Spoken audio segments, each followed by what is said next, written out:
recall the select board meeting to order.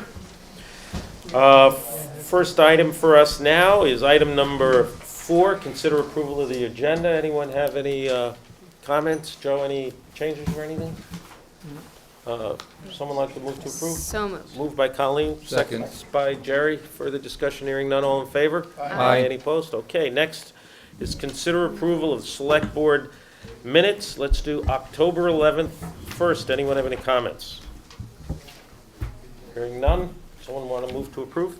So moved. Moved by Jerry, seconded by Colleen. Any discussion? Hearing none. All in favor? Aye. Any Aye. opposed?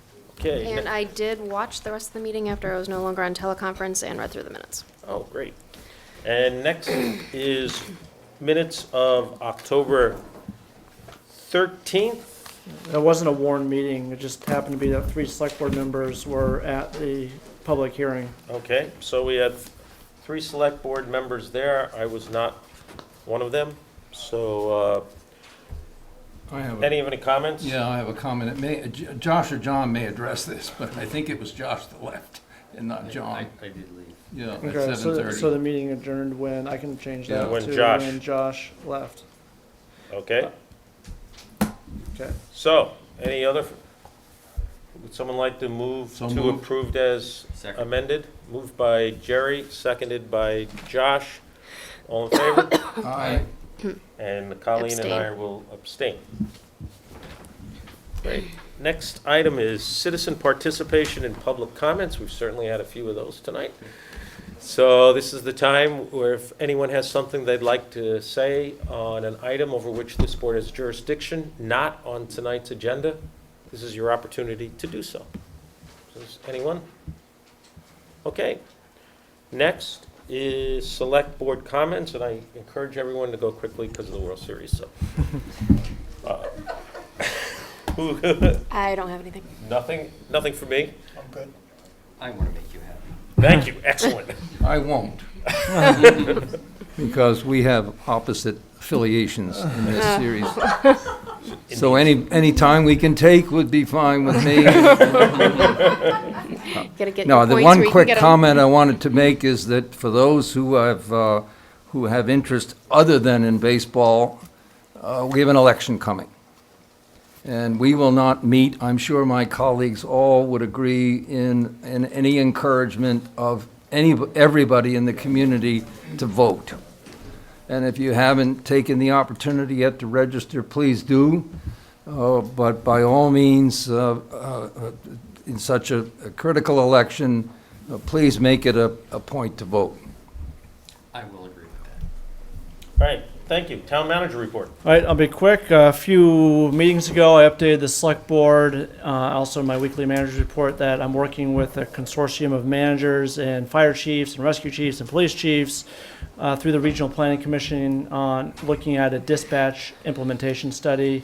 This week is a pretty big week for that study. We have our consultants in all week. We had a kickoff meeting this morning. They're going to be here in Shelburne talking to our police, rescue, fire, and dispatch employees and chiefs on Thursday. And the goal is for them to, hopefully wrap up their study by the end of this calendar year anyway. So it's a pretty big effort. A lot of municipalities involved. Shelburne, a big part of it since we are already a regional dispatching hub. So we're a key part of it. And real quickly, I wanted to mention the board, last week I went to my semi-annual professional managers conference for the state of Vermont. Of course, it's always fun to see colleagues and dinner and cocktail hour is great, of course, but we had some really good sessions and actually joined us.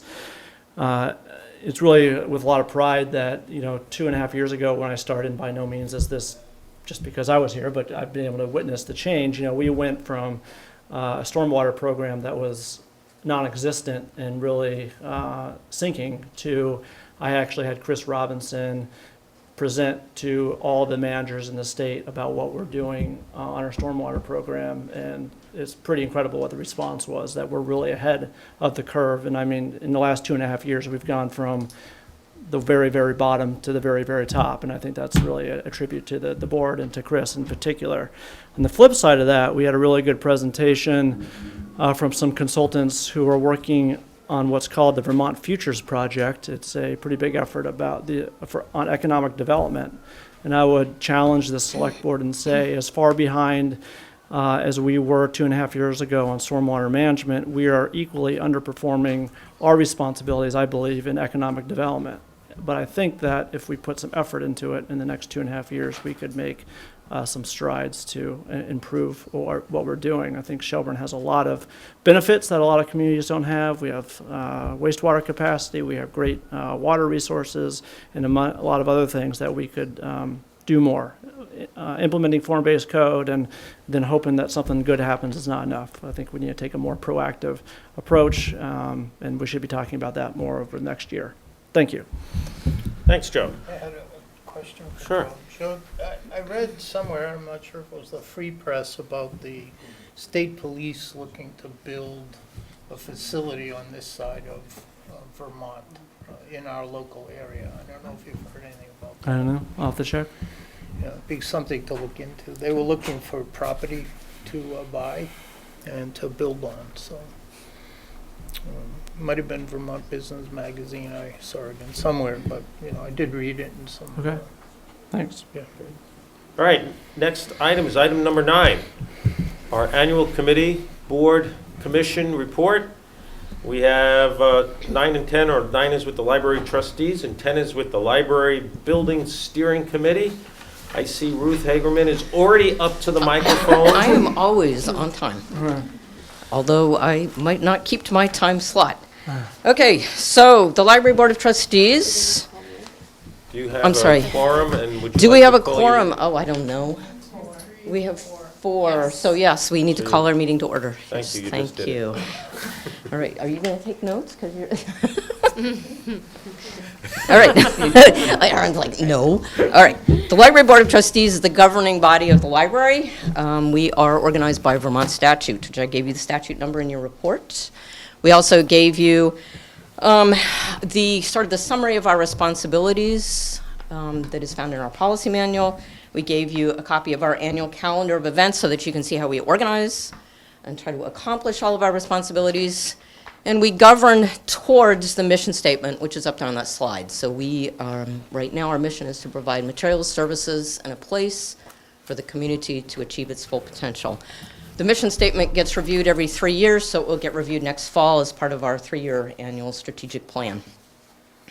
All right.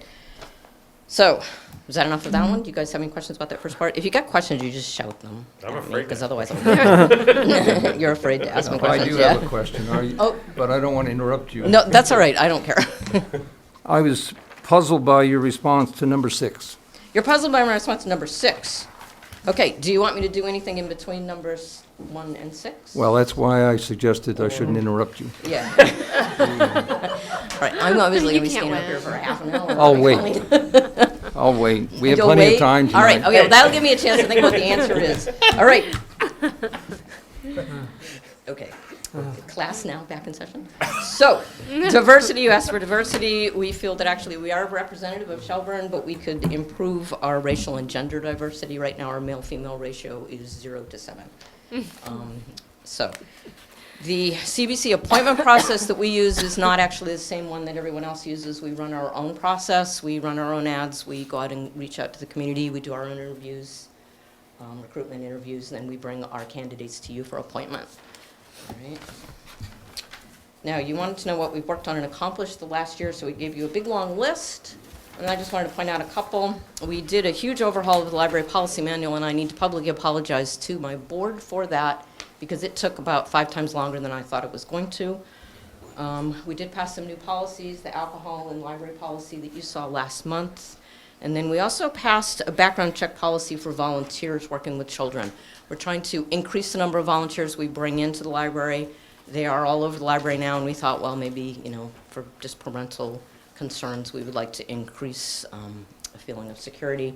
It's just the fundamental level of background check. It's not any big security check. Another thing that we did that was kind of unusual was, so the steering committee hired last fall Proximity Consulting as a fundraiser, and part of the whole package that we received was an internal readiness assessment of the Board of Trustees. which looked at our internal processes and were we really ready to undertake fundraising? Were we ready to work towards this gigantic new vision for the town? There were some great suggestions, and we've worked towards implementing them. We need to go back and review that again.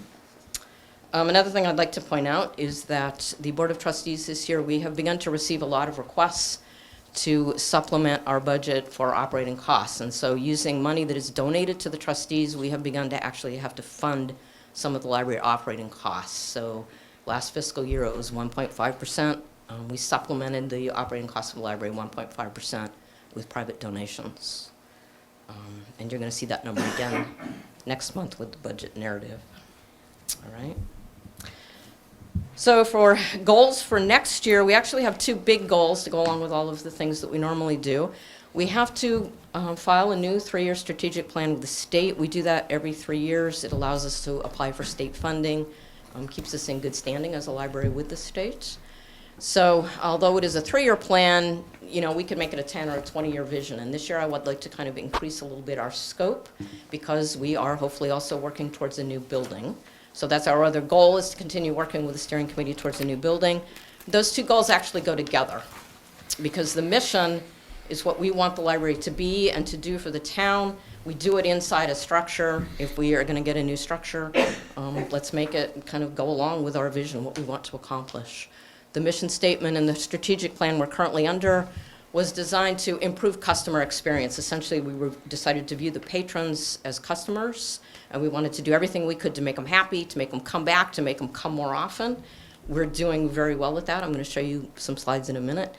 But the truth is that our space that we're currently in impedes that a little bit. It's an awkward space. It's not very welcoming when you walk in. So that's an example of how the mission and the space maybe don't quite line up.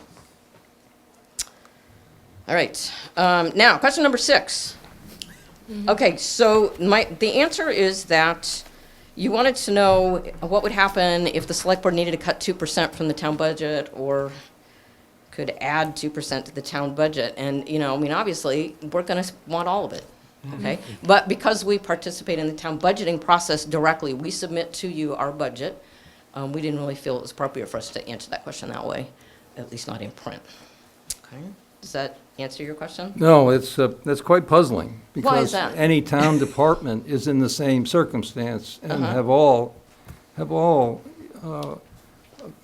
communicated 2% increase and decrease.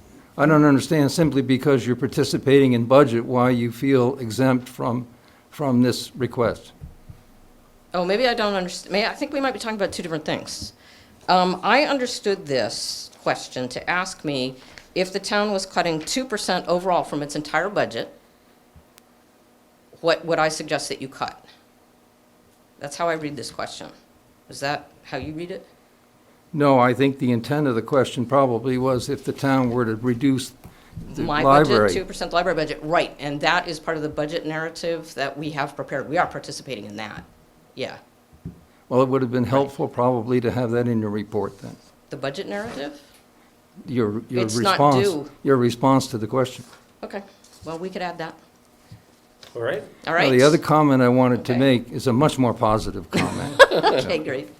And that is, I think this is really fantastic, the congruence between mission statement and the potential of a new facility, a new community home. Good. And I really think as not only guidance, but information to us and others in the community, that's a really, really strong direction and a well-made point. Great, thank you. All right, well, we'll work towards that. So I do have some slides, if I can have a couple more minutes. Okay. All right, is that right? All right. So we'd like to show you our circulation data, the total circulation data for the library. The green stripe is turtle. The green stripe is total. So each year, fiscal year 2016 is on the right. So total circulation is in green, and above that is the percent change over the previous year, so that you can kind of get a sense of how we're progressing. And then the blue and the red columns are adult material and youth material. And I really like to split those two out, because when I ask people who checks out more books from the library, if you ask a kid, they always say, oh, grumpy grown-ups, and if you ask a grumpy grown-up, they always say, oh, sticky kids, but it turns out it's half and half, okay? I think that's a useful illustration of who our audience really is. All right, so Lorraine, all right, so the library's busy, and we have some data showing that. Maybe we have some data. All right, so interlibrary loan requests, this is a subset of our circulation data. This year, interlibrary loan requests were up 70%. Now, normally, we don't do subsets of the circulation data for you guys. If you want to see that, come talk to Laura. I wanted to put this up here because this illustrates how a small change in a policy can have a gigantic impact on our staff. Because what happened is this person's workload, the person who handles interlibrary requests, all of a sudden their workload shot up 70% over the last year. The change happened because of the way interlibrary loan requests are handled. Up until last year, the books were shipped around all over the state using the postal service. Today, they are shipped around using a courier service. It's a lot cheaper, so people are using interlibrary loan requests more often. So that's if we were having a book group and we wanted 20 books, instead of buying 20 books, we make sure we got one copy, and then we ask for the other 19 from all over the state. It's a great program. We're saving the state money, but our staff have had to go ahead and cross-train and pitch in for each other. All right, visits to the library are up 7%. That's just a number. What else, Laureen? Yeah, it keeps sticking. Adult programming attendance is up 55%, which is a huge jump. So what happened is when Laura started a couple years ago, we didn't have very many adult programs, and that was a big goal for her. So she's worked very hard to figure out what programs grown-ups in this town want, and we're really beginning to see the payoff from that. 55% is a big jump in people. And she's found some programs that are very popular. You may have noticed that half the parking lot was pretty full, and that was Comedy night why. tonight. Comedy night tonight plus a book I thought it club. was supposed Yeah, to be well, we here. could go over there. I'm trying. Competitors. I'm trying. All right. Youth programming attendance was up 9%. Youth programming has always been very strong for us, but we are continuing to add programs to meet need. So that's great. And we also have a separate summer reading program for youths. That this year was up 48%. We offered 64 events over the course of the summer for the summer reading program. The summer reading program statistics are kept separate because they are funded solely by donations from the Friends. And so we keep those numbers out, kind of, separate out whose money is paying for what. It's very popular. I'd like to point out to you that the library not only is busy, it's also a bargain. We represent 5% of the town budget. If you calculate then how many people are in town, then you can talk to Dean and get different numbers, but approximately $52 to $55 per resident per year goes to the library budget. And so can you do the next one also same time? Great. So, it depends on what you use the library for. For me, it's like a bookstore, so $52 gets me basically 2 books, and then, the rest of the library's free for me for the rest of the year. You can attend programs for free and all kinds of different topics. We also offer, and people are very excited when they find this out and flood us, free Wi-Fi, free computer time, free tech help, low-cost printing, the use of a private conference room if you have to sign up for that through Laura. So we offer the town a lot of things that you might not always think about, in addition to books, in addition to children's story time. All right, and one more, this is it. The library is popular. This year, 70% of Shelburne residents hold active library cards. So we don't keep them active longer, if you haven't checked something out within 2 years, we ditch your library card. So, well, I think Laura calls first, but, so that's a lot of people. It's up 11% from last year. Laura would like to get 100%. I'm not really sure we can meet that, but, because I can see Gary doesn't have his own library card. I do and have a so- library card. I have 2 of them. I have the big one and I have the little You one. have the little one. So you have probably counted twice in those statistics. No, I haven't used it in the last year. You never use it. All right. All right. So we are popular. We're busy and we're popular and we don't cost very much and we have great staff. And I just wanted to put them up here because they are doing all the work that I then get to show you. So we have Carol, Reggie, Laura, and then Katie upstairs and Katie downstairs. Okay. So those are our slides. Did you have any other questions you wanted You to do ask? have a great staff. The and staff I are know great. that they make a difference. They really do. They're popular. I mean, people come in just to talk to them. And I do know this board is aware of salary disparity, and that's an issue that will be part of budget discussions. Great. Good. Okay. Anybody else? Can I stand there? So just out of curiosity, for the conference room, how often is it that people try and book it and it's already booked? Like, what's the Ooh. reservation You have percentage. to ask the library director that, because she keeps those Okay. numbers. Laura, do you have an idea? Yeah. Because the library, I'm Laura Keenan, I'm the library director. Because the library conference room is free to use, it has restrictions around it that other conference rooms in the town don't have. So we don't charge fees, so some of our restrictions are you have to be a Shelburne resident to book it. And you can only book it a certain number of times over a 2-month period. So we do have people frequently trying to book it. The hardest thing that we struggle with is that people want to book it when we're not open. And we're not able to do that because we can't close it off from the rest of the library. So that actually, those happen several times a month. People are asking for that, unfortunately. But it's a first come, first served thing if people don't have it booked. So it's used almost all day by people who walk in. In terms of official bookings that people try to do who are not part of the library, it's probably about 3 to 4 times a month people actually try to officially book it, but it's used all the time. And just out of curiosity, for all of the increase in circulation and use of the library over the last year, how much have you increased your publication, like your publicity of the library and of its events? That's a really good question. She's really smart. Yeah. The only thing that we've done different, completely different this year is we've spent a small amount of money trying to Facebook advertise really popular events to see how that would work. We're only spending about $25 a month on that just to see what happens with that. All the other publicity we do, we've been doing all along. So it's been Shelburne News, Front Porch Forum, Facebook, website, 7 Days in the Free Press. I love your listings that you put up online. It's Thanks. fantastic. Thanks. This will probably sort of come up during budget discussions, maybe more now, but I'll just mention that, I think we've recognized that keeping the library clean is really important since it's a heavily used public space, and obviously you want people's impressions to be positive when they first enter. And we've recognized from town that I can't provide Laura in the building with the cleaning that they need and quite frankly should have. So they've had to pay a little extra on the side for cleaning services. And so we're going to need to talk. I've kind of encouraged them to do that. Just say I can't provide you with what you're asking for, but what they're asking for is the level of service that we should be providing. So that's something we need to be talking about more. And the trustees have been paying for that this year. Yeah. Some of us have commented about that particular item. You really should be spending your time doing that.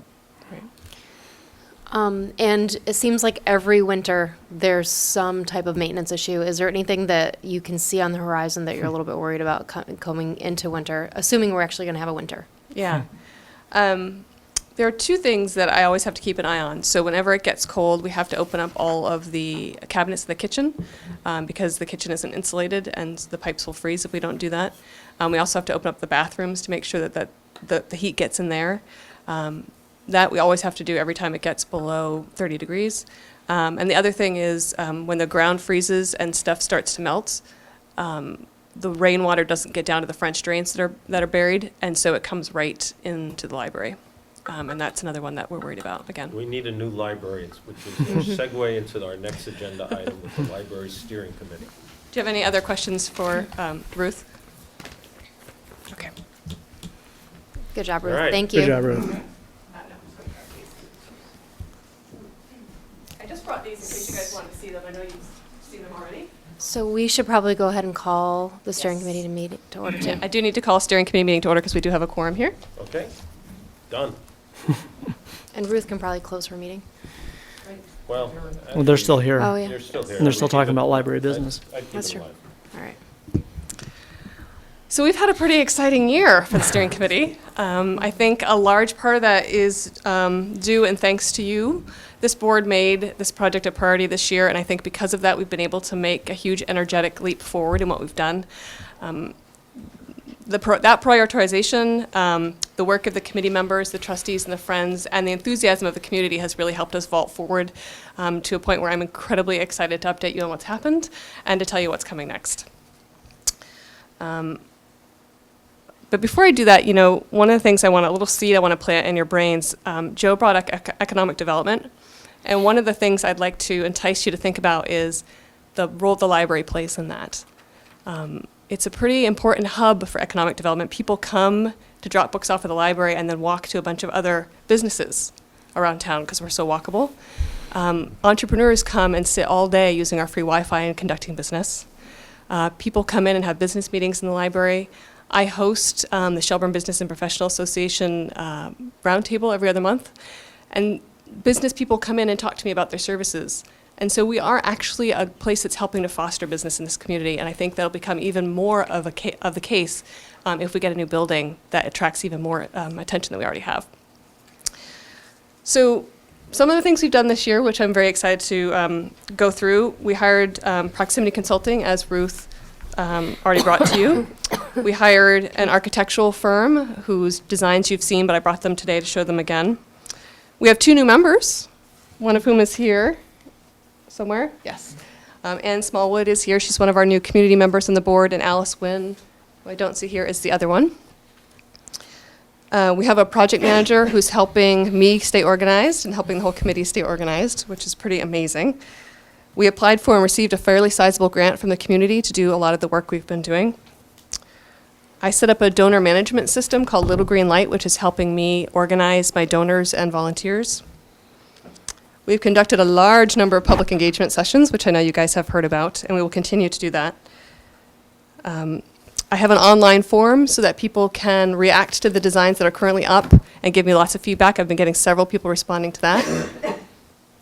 We've explored a wide range of funding options for this project, and we officially named the project 2020 Vision, the Future of Shelburne's Library Center, with the hope of having a clear vision of the future. So our goals, after doing all that work, are to come to one unified design for the library, the walkability and parking of the municipal campus, and the renovation of Town Hall, and to develop a feasible funding plan so we can actually move forward, because as you know, when it comes down to it, it is really all about the money all the time. You guys I'm not sure if you've seen this, but we're in the middle of all of these engagement sessions right now, talking to people about these 2 designs, which I think you've seen. 3 design. 3. 3 designs. 1, 2. 3 designs. These are available online, and we've been taking them around the community, getting lots of amazing feedback from the community. People are passionately engaged. I mean, one of the things that I've found as I talk to people everywhere I go is that they care about this project because it has so many pieces to it, and it's their village center that we're talking about. And you know, the people who are doubters talk to us, and we sort of get from them what's bothering them about this project and help them see how this will benefit them. In fact, last week we had a little charrette in this room, and we had one person come in and said all he cared about was the town hall. He wanted to make sure the town hall was shored up for the future. And because that's a significant part of this plan, we talked about that. And as we talked about that, he kind of got more interested in the project as a whole. And so that was sort of the gateway to get him in to think about the whole complex, not just the town hall. It was pretty impressive. So what are our next steps? Well, the architects right now, as we continue to get feedback on these 3 designs, are building 2 3D models. And the reason they're doing that is because this town is actually pretty split on where they want a new building to be. They like all the different designs in here for walking paths and for parking, but in terms of is a new library building on Route 7, or is it similar to its current space? People are actually seeing a lot of pros and cons to both of those and having a really hard time visualizing what a new building on Route 7 might actually look like. So the architects are creating 2 3D models. I think they're going to be on the computer so that we can actually see and look around and visualize, do we actually want a building on Route 7, or do we want it back where it was? And which do we like better? And give us a feel for that. Those models are going to come out. The steering committee is going to see them November 7th. We're going to bring them to you November 8th. And then we're going to bring them to the community at large with a number of engagement sessions the week of November 14th. We'll be all over the place talking to people about these to really get a couple weeks of really intense feedback on those models. And then the architects will take that, distill it down, and create one design for the community to really grasp a hold on and surge forward with. And they'll really price that out very, very carefully, so we'll have a very good sense as to what this design, this new library, and the renovation of the town hall might cost. I'm really excited. All of that will be done by the beginning of December. Yeah. So, any comments from anyone? Anyone here like to add anything? Bruce, Jean Elmore? No, it's Doug. I'm sorry, Doug, I'm sorry. Doug, I'm Doug Roby.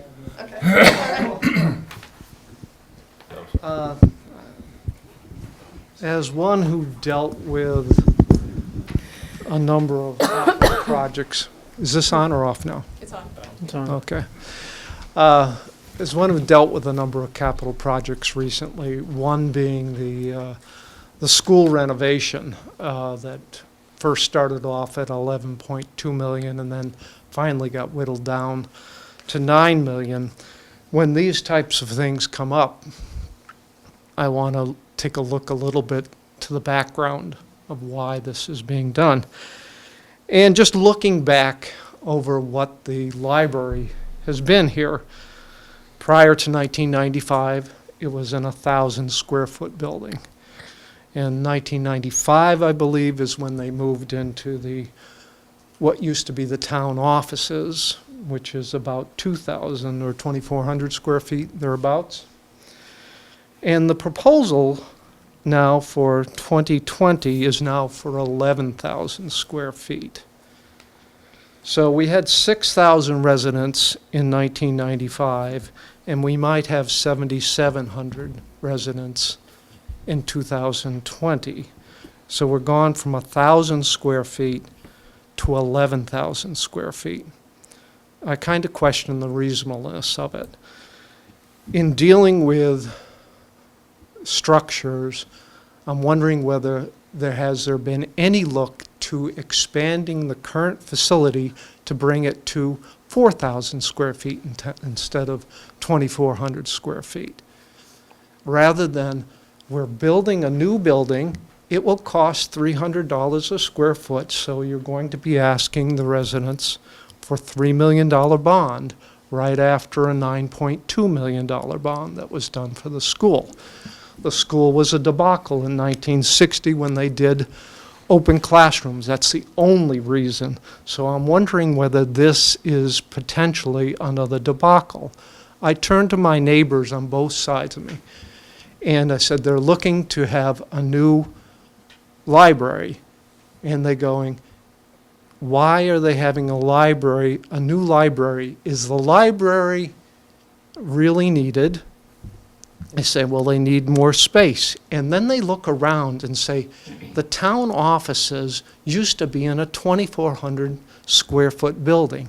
They're now in 20,000 square feet. This building, and one of the things, do we have enough public meeting space? Give me a break. You're in 20,000 square feet. We're sitting in one of the public meeting spaces here. So when I look at the object of this, I question it to, did you back up and think about what the people of Shelburne will be willing to spend? Or will you have another turn down because you didn't think of alternatives? That's primarily, I'm not negative on this. I do question the future of libraries. Libraries are having problems. The internet has done damage to all sorts of things, whether they're retail stores or whatever. They're doing something similar to libraries. Some libraries have been able to be successful, other ones are struggling. And I wonder whether square footage is the object of having a library. Is it having more periodicals? Do you need 11,000 square feet for a town of 7,700 people? I question it highly. I don't think there was enough done. When I hear maintenance is the problem, it sounds to me like it's a homeowner who has a leaking roof, and rather than re-roof, they tear off the whole damn roof and put a new one on. I mean, the structure. And so sometimes I wonder whether there's enough thought when it comes to architects. Dealing with the one for the school, it was a debacle. So they have a vested interest in building new. Adding on to a new one doesn't necessarily get them awards. So really question who you have and how you've developed this up, rather than saying, we need 11,000 square feet. Okay, thank you, Doug. This agenda item is the annual CBC report of the Library Building Steering Committee. Appreciate your comments. I will let you know, Doug, that over the last several years, many of the things you have raised were addressed in public meetings. So this is nothing new. Perhaps you weren't aware of it, but they have been repeatedly addressed. And you used some figures for size of the library. First, let me answer the one question. I just paged Okay, I want to respond, though. Yeah, You no. you asked the question, is the library really needed? Let me be clear. It is. It is. It's my turn now, Doug. Next, you talked about the square footage of the library over the years, and you brought up 1995. When the library came around in 1995, the square footage of that was determined to be insufficient at that time. And there was a recognition that within 10 years, that library would be hugely increased in size, recognizing in 95, the square footage was insufficient. When you talk about the future of the libraries, I urge you to consider doing a little more research. I did myself, because we had one member on this board years ago when this first came up who suggested, jokingly, let's just buy everyone in town a Kindle and close the library.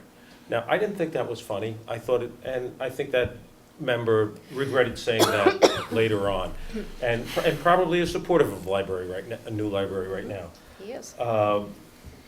But the library, the figures that were provided tonight and the figures that have been provided to this board over the 8 years that I've been on the board demonstrate without question that the library is an integral part of our community. It is not dying, it is growing in use.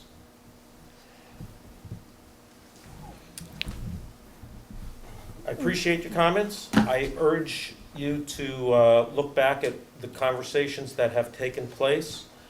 We have one member on the select board, Colleen, who is a member of the steering committee. Joe's a member of the steering committee. Lara's a member of the steering committee, and there are, how many other members do we have now? We have 6 total right now. Six others. I can tell you, they'll go out of their way to talk to you. I know you, and I know you care deeply about fiscal responsibility. And I think you know me, and you know that's been my mantra for 8 years on this board. I'm very concerned about economic issues. And so I appreciate what you're talking about. But meet with me, meet with Joe, meet with Colleen, meet with Lara. I think you will find that this library is absolutely necessary, that we need it, and come to these meetings so we can talk to you. And I think you might be pleasantly surprised with the plans. Oh, let me talk about the bonding thing, because you've made a jump that's fundamentally misplaced in every single discussion that's taken place. You talked about a bond of $3+ million. This board has never discussed a bond of $3 million.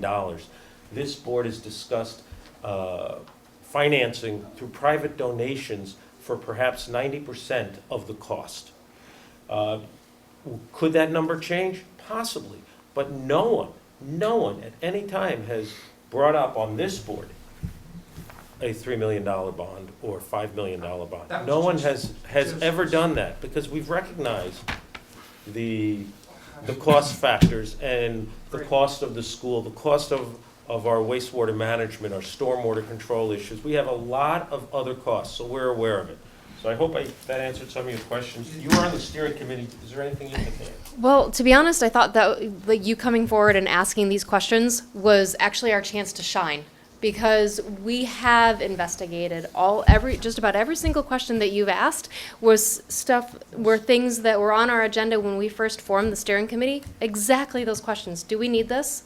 Do we need it to be this size? Does it need to be new?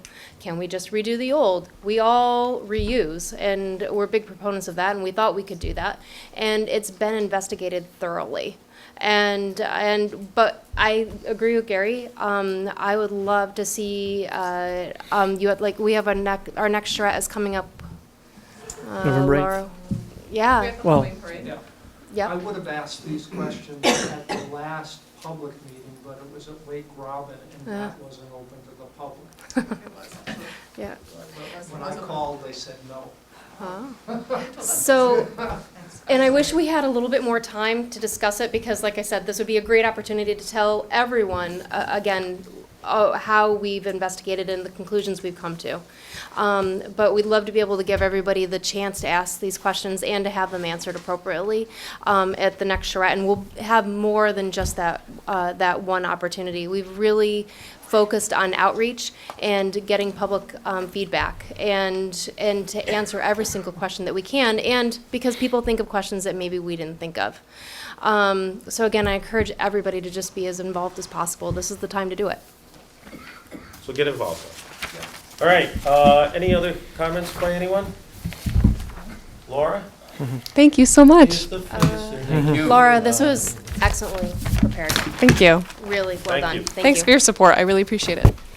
All right, our next agenda item. Okay, we're all closing our meetings. Oh, okay. These guys closing their meetings. I'll close the steering committee meeting Okay, thank you. and the trustee meeting. Next, we have consider appointing new members to the Tree Advisory Committee. We have Hope Johnson, Dawn Keel-Schmidt here, right? Where's Dawn? Is Dawn here? Is Dawn here? Hope's here. I see Hope. So Hope, come on up. Okay. What we ask everybody to do, obviously, I know you, and a lot of people know you. Yes. Uh, I have, I just want to let you know, I'm sorry, Gary, I don't mean to interrupt. Wow. No, really, no, this is kind of serious. I just don't mean to interrupt. I don't want to steal your thunder, No, you're Gary. not. This is, I you've don't stolen wanna the- you've steal stolen all Gary's of the thunder. But I brought an advocate with me, and this is Treebeard, and I love it. Treebeard. do you want to continue with your thought, Gary, or do No. you want me to keep going? Okay, well, Don't be hasty. Can we put him on the committee? okay, well, I guess the tree Yes, I vote advisory, yes. the tree, no, well, you have to hear me out, this is a democratic process. The tree advisory committee interests me. I've been involved in the town with some projects that were proposed, but a couple of years ago, VTEL proposed to put a cell tower in our neighborhood, and part of their original plan involved, seriously, I'm not kidding, okay? I'm not kidding about this. It involved taking down 2 very large, beautiful trees that had been on the property for about probably 60 years. And so I said, okay, that's it. I'm getting my friend Treebeard. So I told Treebeard, and this is what he said.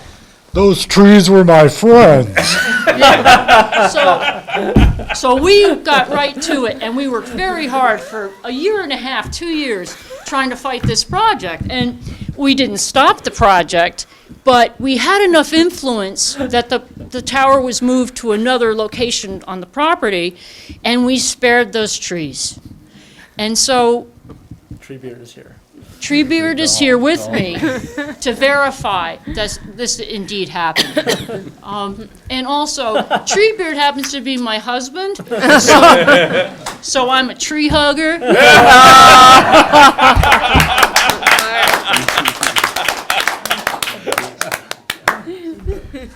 Treebeard, any comments? We've had roots here in Shelburne for 15 years. I'm not showing yet. So do you have any other questions for me, as far as my credentials? No? Nope. If you do a lifetime appointment, maybe this is the Come time. with Tree Bear.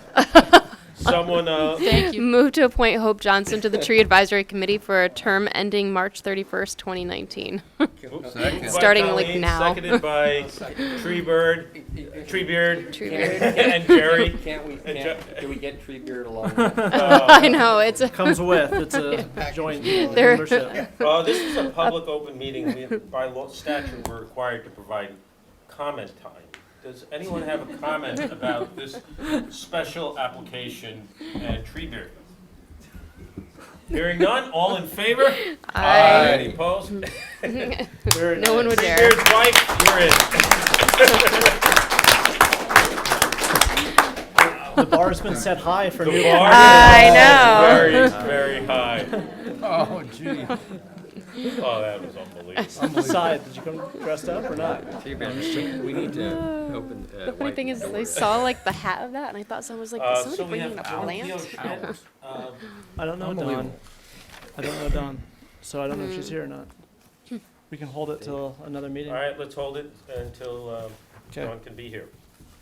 All right, our next agenda item, which we cannot possibly approach, that last one, is our item number 12, public hearing for proposed amendments to the parking ordinance which would establish a one-lane alternating traffic condition at the Bay Road Underpass. I'm going to officially open the public hearing and consider a motion to read the ordinance by title only. So moved. Moved by Jerry, seconded by John. Any discussion? Statute requires us to make this motion, otherwise we have to read the entire ordinance. All in favor? Aye. Any opposed? Okay. So, Joe, I know we conducted a study. Oh. I can barely hear you again on the phone. Okay, I'm gonna lift you up onto the table, Linda. It's the first time I picked you up. I didn't realize I was on the floor. Yeah, here's the volume too, so. Okay, so just real quick, I think it must have been about a year ago that engineers from Regional Planning Commission came up with this concept as a possible idea. By no means were they throwing it down our throats or saying, you know, you must do this. I actually can't remember why we studied originally, but I think we were looking at Bay Road things and looking at solutions, and this was a possible solution that came up. So it wasn't a dream by the town manager with no engineering background. There was, it was based on something. I want that to be known.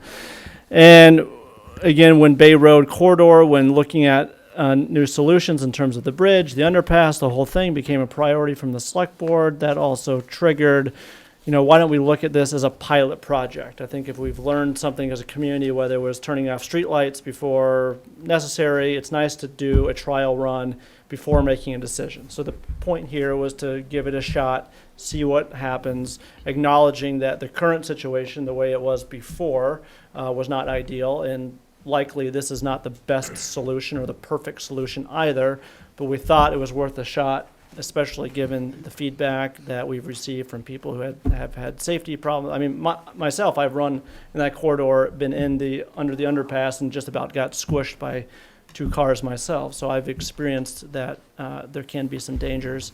So we implemented the 6-month pilot project. We generated a lot of data both before and during the pilot project, both quantitative data and also qualitative data. I mean, we had, almost 200 people respond to the online survey, so a lot of participation.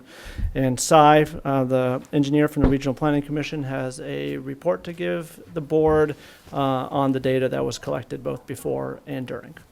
Great, and I haven't met you before, Oh, sorry, so Cy. the Cy. Cy Sarapelli from the, Hi. Transportation Planning Engineer at the Chittenden County Regional Planning Commission. Thank you. Yeah, I'm working with Joe and Ann and Dean, occasionally with Dean on different projects, and this is one of the projects that I've been working with the town for like almost 2 years.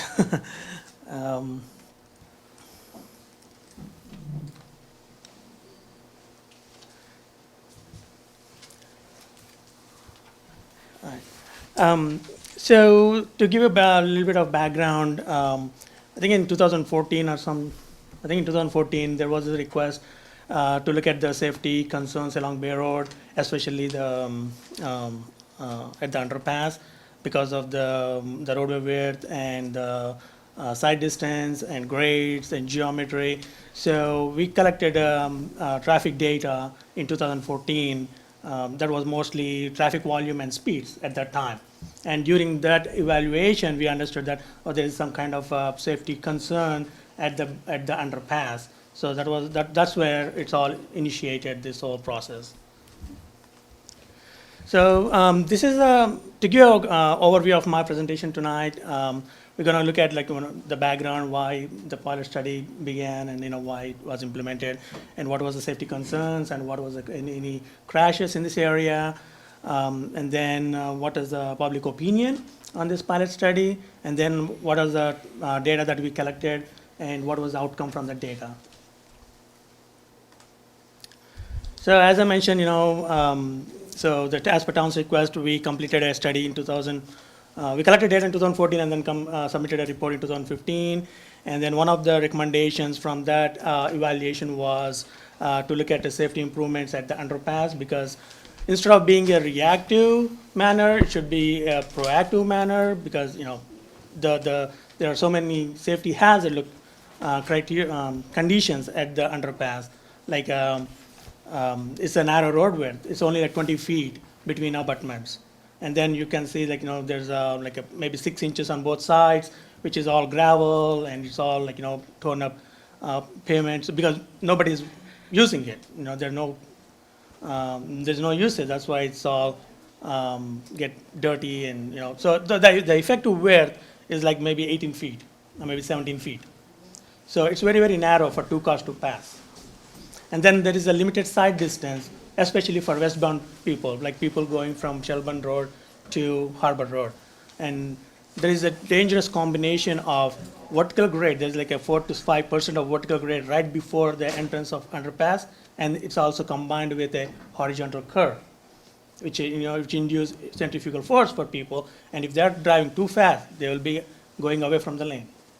So these are all the safety hazard points to be considered. So that's why, based on all these things, we recommended to do a pilot study. So from that pilot study, the improvements were like to reduce 2 lanes to 1 lane, and then install stop signs on both sides of the underpass, so that people slow down and stop, and then they look at the traffic, and then they will safely pass through the underpass. And then provide that extra width, that's whatever is coming off from reducing 2 lanes to 1 lane, can be used as a safety separate path for pedestrians and bikers. So there were not many crashes at this location. There were like only 2 crashes reported in the last 5 years, which is from 2010 to 2015. One was a head-on collision. There was one vehicle which departed lane and then hit the person on the opposite direction. And there's one crash reported as a big truck stuck under a bridge. So those are only two crashes reported, really. But still, as I mentioned, it doesn't mean that it's not a safe. It's not a safe location for all users. There are risk factors involved in this location, and there are so many close calls at this underpass. Even I experienced one instance when in 2014 I was doing color data collection. There was one guy, he was coming opposite direction. I was going towards Shelburne Road, and he was at an angle, and he just pressed the brake, and then it was really close call for me. I was scared. Many of you already know its location, showing in the aerial picture. Like people going westbound, they have this curve, and there's this vertical grade, 4 to 5% approximately, and horizontal curvature. So all these are risk factors at this location, and people driving at higher speeds because of downgrade. And then there you have all these different users, like pedestrians, bikers, motorcyclists, and cars, all at one narrow road section. So the town implemented the pilot study implemented this pilot study on June 1st, and it's still there. And they have been gathering information through their online survey. So there were before the pilot study was implemented, they advertised this pilot project to the public, and they received 45 responses even before the pilot was implemented, just to know what their consensus are. What do they think? What was their opinion? Does it work, or what are their concerns are with this pilot? So from those 45 responses, the primary concerns were what is the safety of vehicle? If there are 2 stop signs, who got the right of way? Who goes first? Who goes second? Those are one of the concerns. And the other thing is the pedestrians and bicyclist safety. Is it going to be too narrow for pedestrians or for bicyclists? And then the other major one is traffic congestion, because it's going to narrow down the road, so there's going to be significant congestion. So that was all these concerns before pilot. So we took all these concerns into account, and we tailored our efforts, that data collection efforts and survey. We tailored all these efforts to address these concerns. So in 2015, we installed traffic counters again back at the same locations where in 2014 were. And we want to look at if there's any change in traffic volume and speeds. And we found out that there's no significant impact on traveling speeds on Bay Road. This is not at the underpass.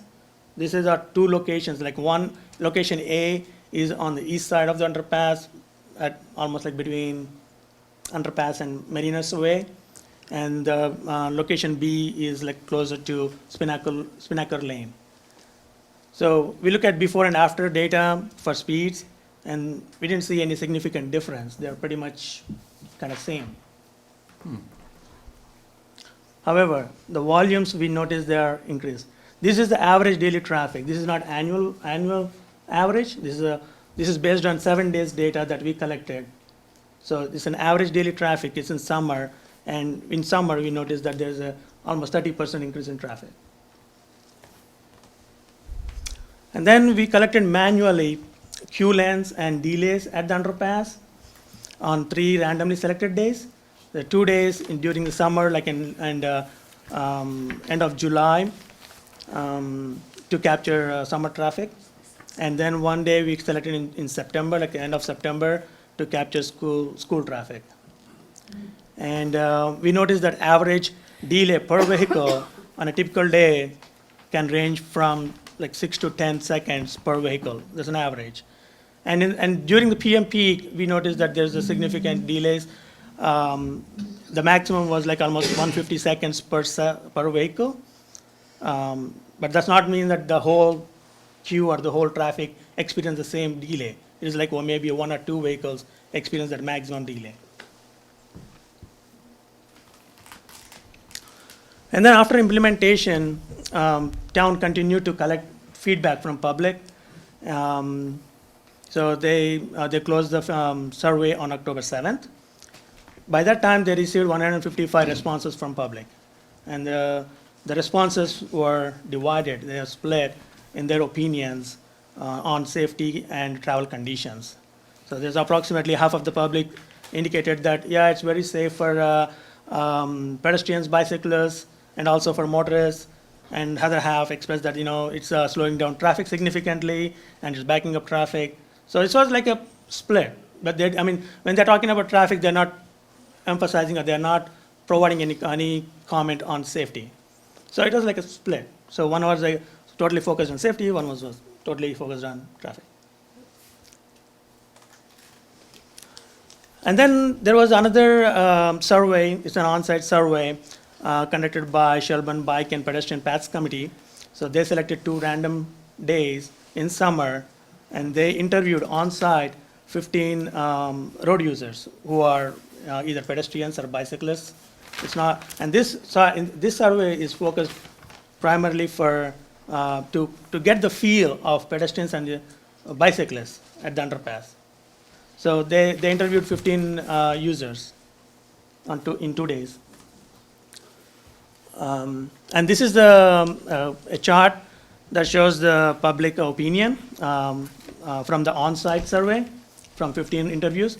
I understand this is not a big data, but this data would at least give some information about how pedestrians and bicyclists are feeling about the underpass pilot project. So as you can see, the darker green is like strongly agree, and lighter green is agree, and have gray for neutral opinion, and red is like strongly disagree. So I have provided this information in the report. If you can't read that, I can tell that, from these 15 respondents, the pilot study improved safety for pedestrians and bicyclists at the underpass. They said strongly agree, and then agree. And then the other one is the feel safer and more comfortable biking, walking under the railroad bridge now. Strongly agree. I think the pilot study changes make this area safer for motorists. Like half of the person said strongly agree, and then another like 30% said agree, and then there are like maybe 10% is neutral. And then I'll bike or walk more frequently at this location now. Like 50% is kind of neutral, maybe not. They still didn't make a choice. And then I use extended shoulders, that the additional width of road under the bridge for walking and biking, and a lot of people said yes. And then I would like to see the pilot study changes made permanent. Majority said yes, they agree to that. So this is only from 15 responses. So I'm not saying this is all survey. This is only from that 15 on-site responses. And then we also looked at the traffic on Harvest Day Festival, which was hosted at the Shelburne Farms. The traffic condition was really important to look at during a special events day like this. So Shelburne Police Department monitored and patrolled traffic on this day in the town. And the traffic congestion was not only on Bay Road, there was traffic congestion on Harbor Road and also on US 7. So it is pretty typical to see traffic congestion during those special events. Even on July 4th, it's like a big mess in Burlington area. So I'm saying the Harvest Festival Day traffic condition should not be the only one sole criteria to make a decision. So traffic was backed up to like Mariners Way to the east and to Spinnaker Lane to the west on that day. So all these are observations and the traffic data. And then, I want to give a summary. We are working with the town, and then at their request, we are working with the town, and we will continue to work with them to explore more options. And this traffic data, queue lengths, delays, and public survey opinions are all like only one of many inputs the town needs to consider to make an informed decision. And again, although there were only 2 crashes at the underpass, it's still a risky location because of all the risk factors involved at that location. And as the traffic volume increases, the risk factor also increases. And pilot improved safety of both pedestrians, bicyclists, and also motorists with the pilot project. And motorists experience like an average 6 to 10 seconds per vehicle on a typical day, and during PM peak, the maximum delay could range from 90 to 150 seconds per vehicle. An online survey showed divided opinions from the public on safety and travel conditions. And on-site survey results showed that vulnerable road users who are pedestrians and bicyclists felt comfortable with the pilot study. And majority of comments and feedback on the online survey expressed a need for a pedestrian and bike path, either sidewalk or a separated facility along Bay Road. So those are more they wrote in comments. And during the Harvest Festival, traffic congestion was worse than any typical day, an average day. So I also put together some suggestions, if you say. So next steps, if pilot becomes permanent, it's recommended to install bikes may use full lane because of narrow lanes under lanes on both sides of the approach, and also at appropriate locations along Bay Road, so that bikes can use full lane. Excuse me 1 second. I see some people writing feverishly here. This entire report is on our website, right? It's going to be tomorrow morning. I sent it to It'll our be on the website webmaster. tomorrow morning in case I see you taking notes. You'll be able to see the whole We thing. could ask questions. We'll open it up to public comment when we're finished. Okay. Sorry. And during special events such as the Harvest Festival Day, it is recommended to deploy or have some traffic management person at the underpass so that they can efficiently move the traffic at the underpass. So that will reduce the delays. And then continue investigating alternatives for pedestrian and bike facilities along Bay Road, because it's a nice road. People like to walk along this road. And currently, as we had a local concerns meeting, town is working with CCRPC for a scoping study. And then the final thing is a really big thing. Continue working with the railroad company and explore options and funding sources to expand or reconstruct the railroad bridge. So if the pilot discontinues, then we still recommend that install those bikes may use full lane signboards. And also there are some like removable speed bumps. These are made with like a rubberized material which can be nailed down in the pavement. If you install on both sides of the approach for the whole width of the road, then it will restrict drivers from entering or exiting the underpass at high speeds. So they will slow down and then they will exit slowly. So that improves the safety. But the only problem with this is maintenance, and emergency vehicles don't really like them. And continue investigating alternatives for pedestrian facilities, and so continue working with the railroad company and look for options for funding sources and expand the bridge. So this is the information that I gathered, and for the board to make a decision or to make an informed decision. And this is not only the one point, or this is not only one input for the whole thing, but this information I'm believing is makes an informed decision on your decision. Like, might make it permanent or discontinue. Thank you, Sai. Does anyone on the And I would board like have to any- also thank the town and Bike and Pedestrian Committee, Pedestrian Path Committee, and Shelburne Police Department for their extended support and gathering the information for us. Thank you, Sai. Thank you. Anyone on the board have any questions or comments for Sai? Josh, do you? No? All right, so let's open it up to public comment. Please, again, step up to the microphone and re-identify yourself. Yes, my name's Ellen McShane. I live on Bay Road. I think the most important point that came out in this study is the 30% increase in car traffic.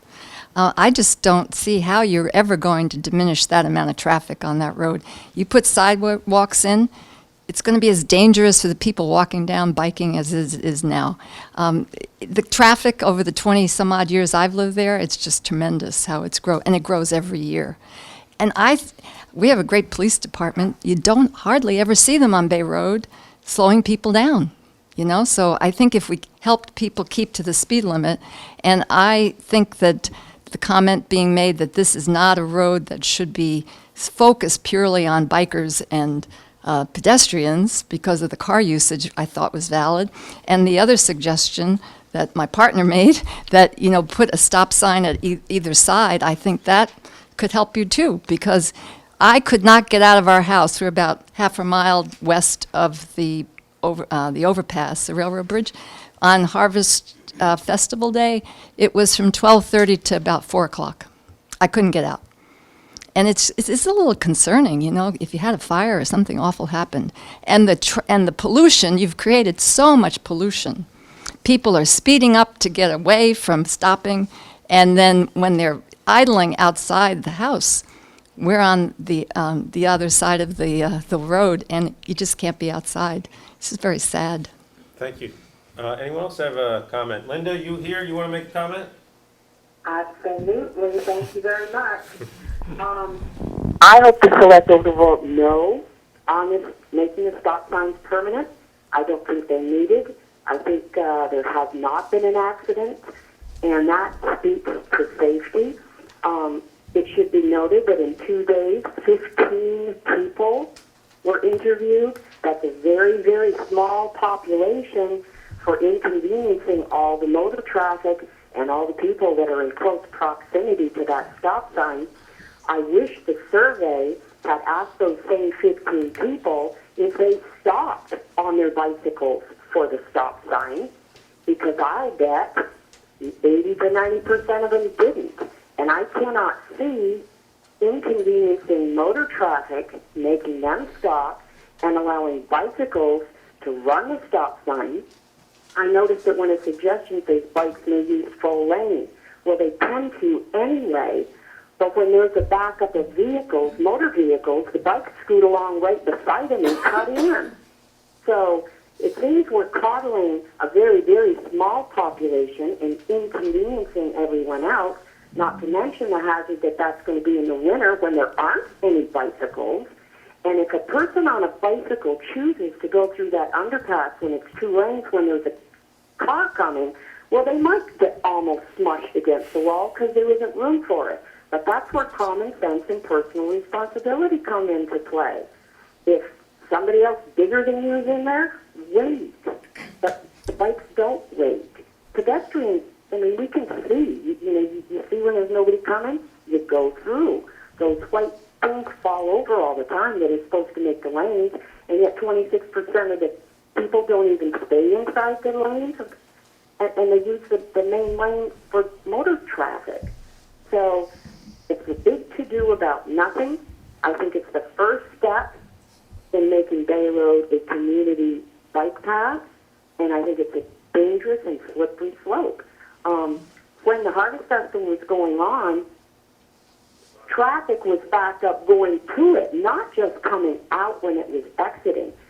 It was a terrible inconvenience. And Shelburne Farms, it should be noted, does not allow bicycle traffic. So anyone that thinks that they're going tootling down and need a stop sign to get to ride their bike at Shelburne Farms, that's not true. So I hope the Selectboard will vote against it, because it's not needed. We didn't have it before, and there haven't been any accidents. And Thank you, Linda. inconvenience. Thanks, Linda. Anyone else like to? Mark Gamble? Yeah, I'd like to, first of all, I'd like some clarification here. You seem to, Show me. this, To the it was stated before that the traffic increased. I don't think putting stop signs up brought more cars on a Bay Road. So I think, Mark, I think I can respond to that. I think that 30% increase was due to the seasonal increase Yes. in traffic. All right, let's- And that's a seasonal increase that happens every year, I Yeah. believe. And, And it is increasing gradually every year as we get more and more people who reside here and more people who come to visit here. Also, I'd like to address, as Ann, I worked very hard to get volunteers out there to collect the pedestrian data, and I did some time out there talking to people, and Wendy Seville did, and I had a hard time getting other people to. But I would like to talk about this data and the limit of 15 people.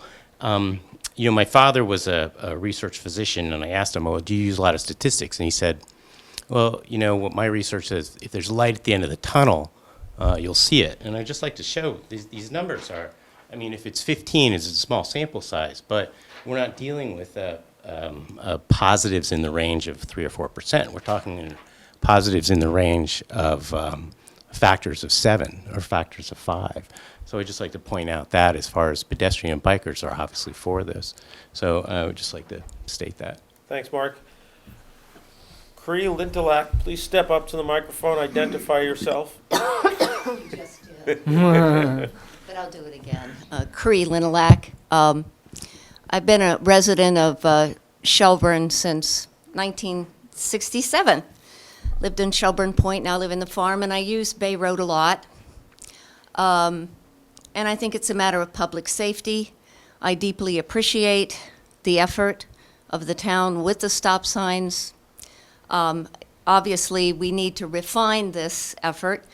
I wish we could do something comprehensive in terms of improving the underpass, the bridge, but it's clear to me that we need to make Bay Road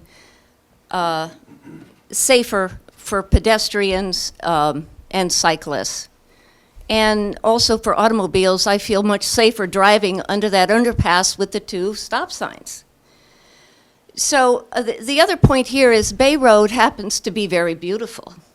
Why would we not be encouraging people in our neighborhoods to walk and cycle to the fishing access, to Allen Hill, to the trails, to the Hall Road, walk, bicycle to Shelburne Farms? You have to leave your bicycle at the entrance and walk, of course, or take the tour wagon. But these are the kinds of activities that we need to get started on Bay Road and then refine it as we go along. Of course, there are going to be problems. We're going to have to rebuild a bridge, rebuild an underpass as time goes on. But I, for one, really appreciate this effort to improve public safety on Bay Road. It's high time. Thank you. Great, thank you very much, and I really appreciate you mentioning that. We're trying to improve safety here. I mean, we all care about it. It's our families too, it's our neighbors.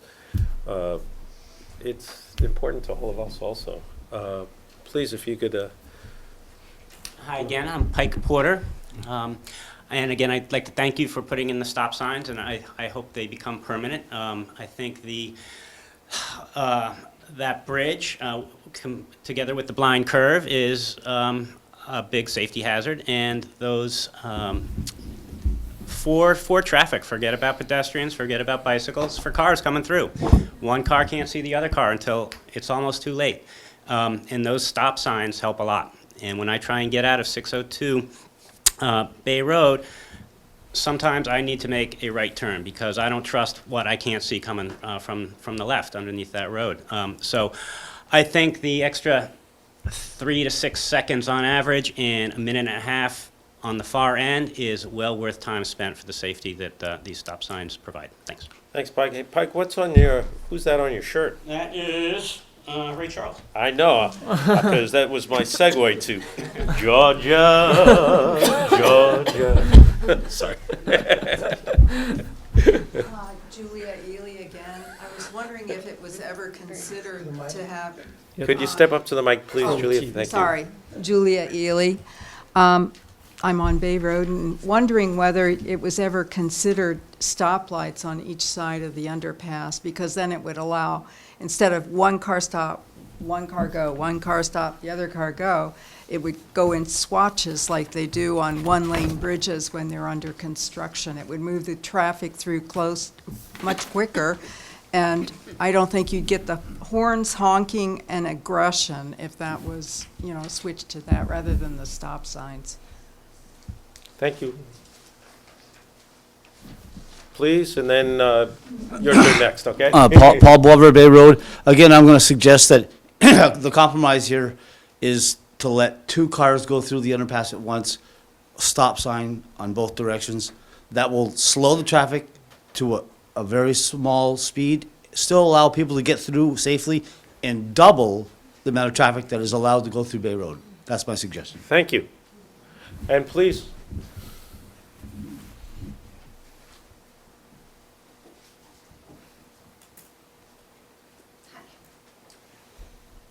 I'm Doris Sage. I travel Bay Road a fair amount, and frankly, a stop sign on each side, I feel a whole lot safer. Trying to squeeze 2 cars in there is like, hello? Are we both going to make it? There's no safety there. And we should make Bay Road more compatible for our pedestrians. Our cyclists do. We all live here. It's community. It's not a throughway, a highway. That's all I have to say. Thank you, Doris, and I really enjoy your poetry readings. Thanks. I'd like to invite, please. Barbara Jewett Noyes. Again, my husband's lived on Bay Road 40 years. I've lived there almost 34 years. We walk the road several times a week. We have never felt an issue with safety with walking both along the road, through the underpass. Again, it's common sense and just looking out for the traffic. If it's felt that stop signs need to be at the underpass, I would agree with Paul. It's wide enough once cars have slowed down to pass through, and that's what has been going on all these years now, is if people are using their common sense and slowing down in an area that's difficult to see, 2 cars can easily pass through that underpass. I have concerns with the ideal of speed bumps being there, basically due to the flooding that's there in heavy rains or in the wintertime, trapping water there, difficulty with plowing during the winter time, as well as the noise that it would make for the vehicles that go through there. With the stop signs that are currently there, we have trouble with the cars revving their engines to start up again. Daily, there are car horns honking at each other, and that was never an occurrence in the past. Rarely it occurred. As well as the boats and the heavy equipment going through, or vehicles pulling boats. When their trailers hit the manhole covers on that road, there's 2 by our home, it makes quite a deal of noise, and I can't imagine them going through the underpass hitting speed bumps on both ways with the amount of noise that would occur. Thank you for your comments. Anyone else who have spoken? Yes, please, sir.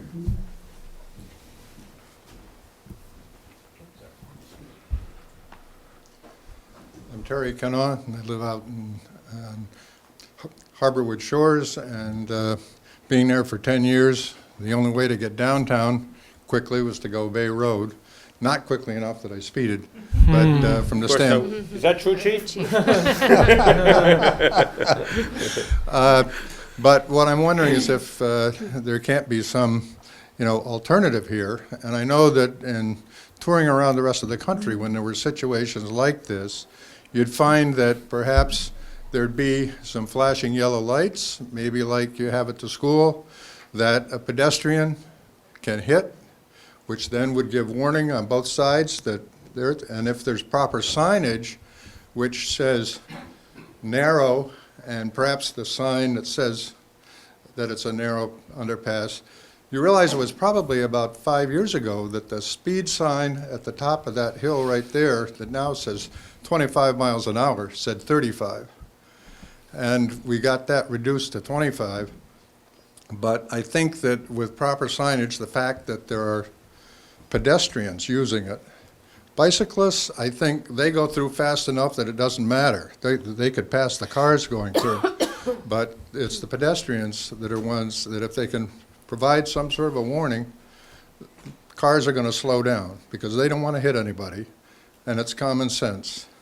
The only time that we had a real close call, I should say my wife had a close call, was wintertime, and she was heading east, and suddenly at high speed around the corner came a town snowplow. And she was able to stop, but there's no way the 2 of them could have gotten through the underpass at once. And I don't know whether you're talking about the possibility of having this being a permanent situation, but I don't know what you do in the wintertime with the stop signs. Because at that point, I think your crash report's going to go up. You've got that 4% grade or whatever it is coming down, heading west. You get a little slippery, and people are going to hit the brakes.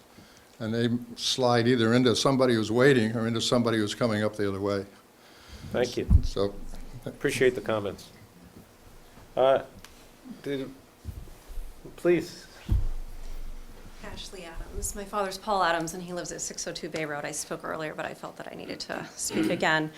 I think if someone can't stop at a stop sign, they're going too fast. And I think that I just want to echo what so many of you folks this evening have said about the safety of that underpass. My father didn't ask for this pilot project, of course, but we're so grateful for it. And I so appreciate you considering a solution. It's an unsafe condition. It's been unsafe for decades. And I can say from personal experience, the way I pull out of his driveway, which is right there at the underpass, is I put my window down. Not now that the pilot project is there, I don't need to do that, but I put my window down and I listen for traffic. He has severe hearing loss and he cannot do that. And so I've been worrying about him for about 25 years. So thank you. And I'm sorry if it slows folks down, if it's an inconvenience, but we're talking about public safety. And frankly, I think public opinion, maybe if we were talking about the color of the town offices, great, let's hear it for public opinion. But when it comes to safety, let's really think about addressing the safety issue. Thank you. Thank you very much. Well, Chief? Yeah, I think I should have a few words to say. I've been in town here for 29 years now, over 29 years. And the accident rate there, it listed as 2 accidents in the last 5 years. Let's go further back, way back. And I'm going to give you the facts. On that over there, we've seen very few pedestrians over the years. This summer, it's increased just a little bit since the stop signs went up. Other than that, you never saw anybody. I asked every one of my people that are down there. We do go down there, and we do patrol that. We do selective enforcement, which I could produce those. But with that bridge is a problem. And we get, over the years, Mike Precourt was here, or Brian was here a little while ago.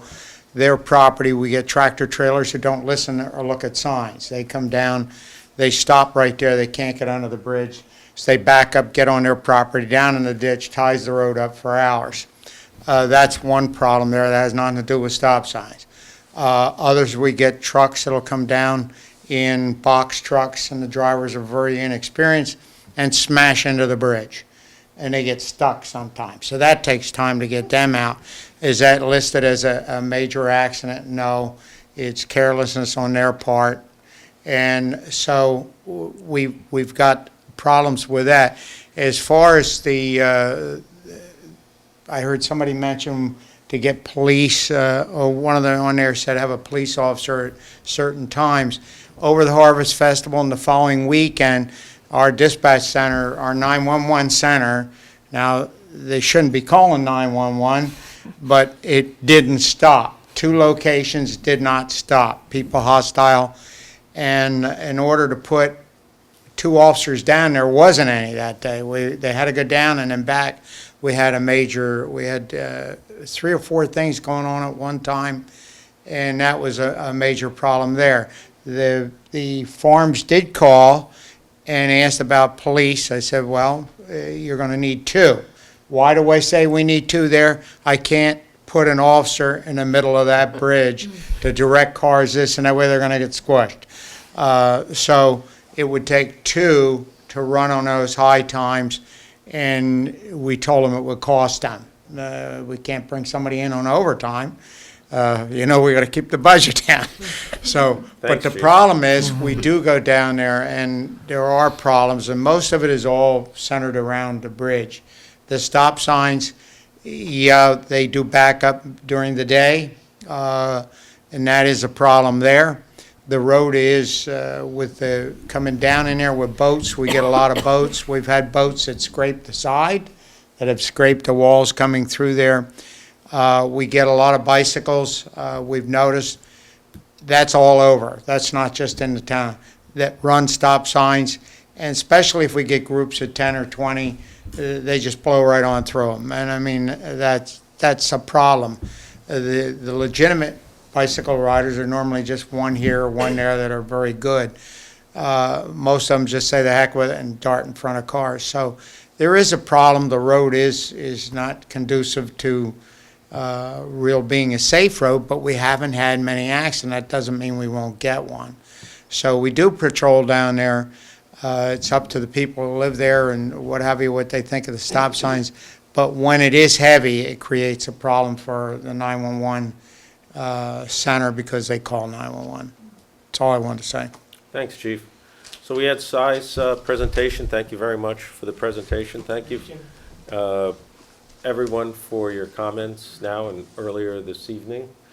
Staff has suggested that we receive the presentation tonight, receive everyone's comments, and then continue the hearing until November 8th to give staff an opportunity to present their final thoughts and for us to make a decision on November 8th. So what do you guys, I'll get to in a second. What do you guys think of that? That's a good idea. Okay. Okay, if you have a question, please just come grab a mic and... Thanks. Robin Jeffers. Hi, Robin. Thank you. Hi. If you're leaving the hearing open, will you still accept further public comment? Yes. In writing, and will that be presented at the next meeting? Absolutely. The Yes. November 8th? Sure.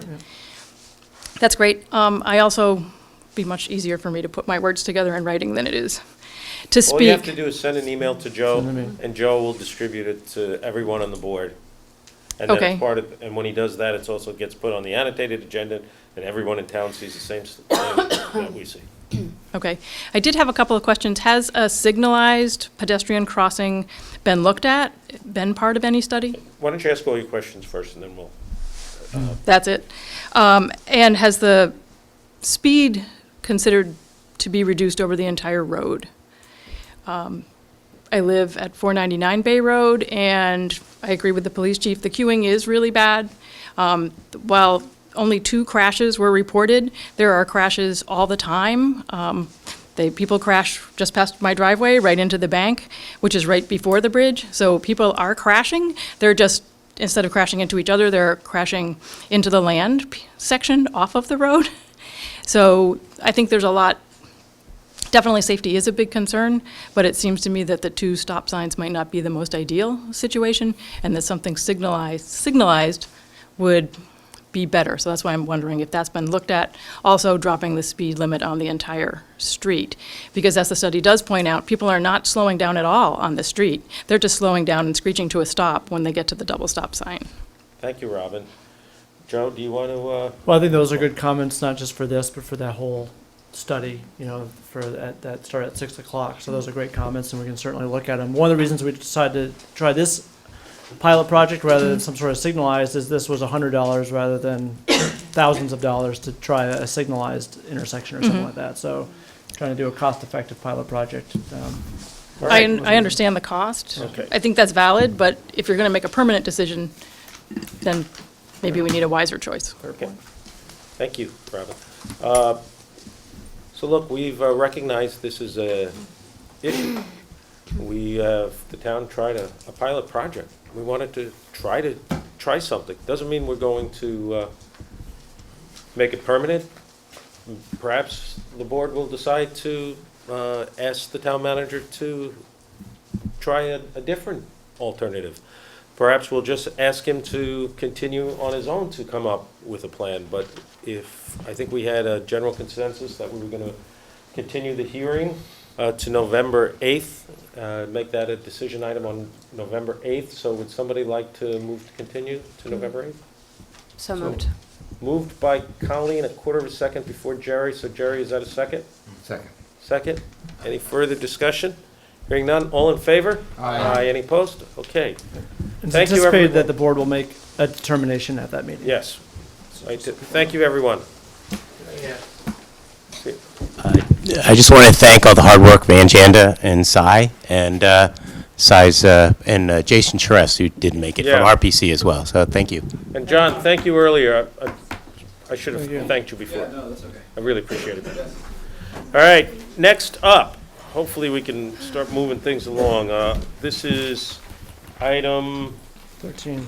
number 13, which, oh, good, we've done this a lot. This should be fast. Public hearing for the fiscal year 2017 to fiscal year 2022 Capital Improvement Plan. Open the public hearing. This is an item that's been before the board many, many times. We've had many discussions about it. So, Joe, anything you want to? I don't. I think Peter put together 2 or 3 slides to do 2 or 3 minute presentation for good measure. But I mean, I'm assuming this will be.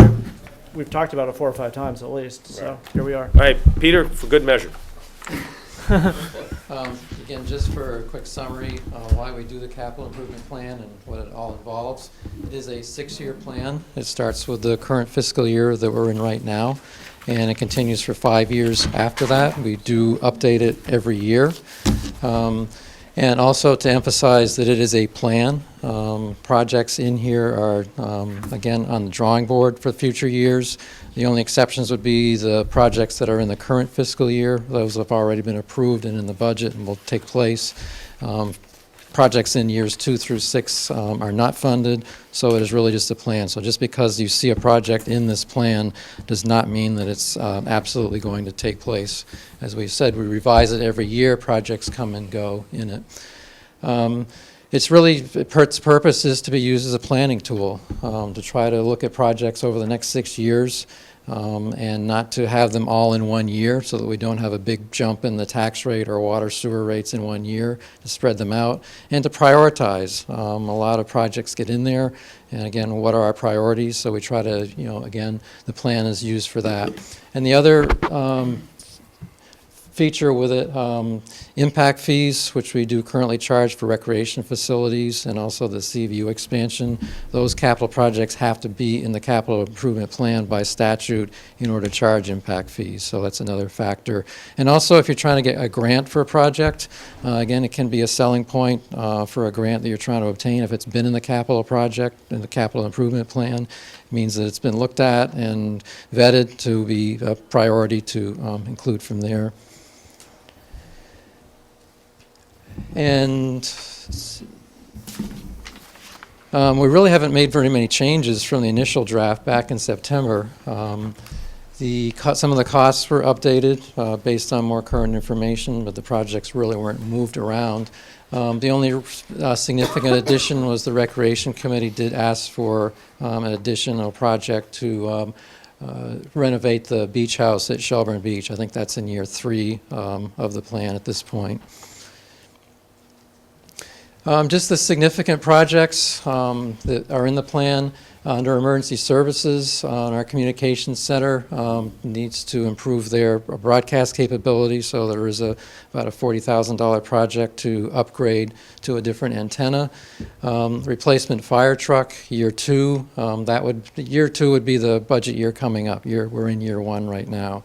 So those would be things that you'll be probably hearing about in our budget discussions coming up in December and January.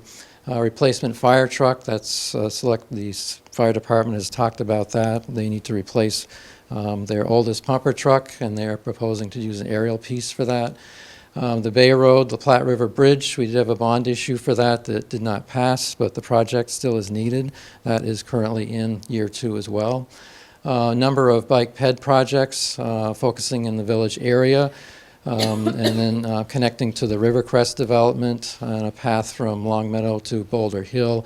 Those are kind of carried through the whole plan, years 2 through 6. And again, that's something that the town plan emphasized, as well as the next point about the Falls Road traffic improvements and streetscape improvements. The town plan does mention the capital improvement plan in a number of places, so we are trying to link the projects that we have in here with those that are mentioned in the capital plan.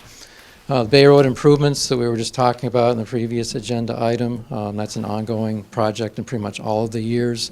Stormwater that you'll be hearing about from Chris, an update here shortly. We know about that as a major expenditure in pretty much all years of the plan. The library building project and town center improvements, you heard about that in the previous agenda item. Water line replacements, the bond issue for the Spear Street water line replacement, and then that's not the only one. Again, the water superintendent is looking at other line replacements that will probably be needed within that 6-year window. And then we did have a bond issue passed for wastewater system increase improvements, and Chris is working on that, and that was a $3 million bond, and those projects will be taking place within the next 6 years.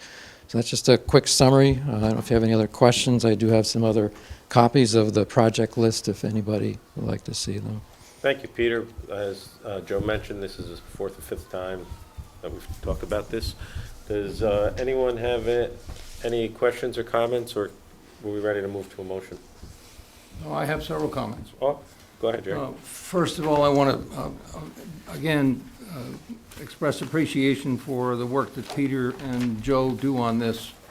As Peter's noted, this is a means of distributing knowable expenses over time to make funding efficient. But it's also indicative in the same sense that we had a lot of conversations recently about the path plan. And to that extent, I'd like to offer 2 proposals, one of which is on 442, page 4, number 42, to increase by 50% the amount shown for electronic speed limit signs. One of which has been placed on Marset Road for portions, like most of the summer, with, I think, very great effect.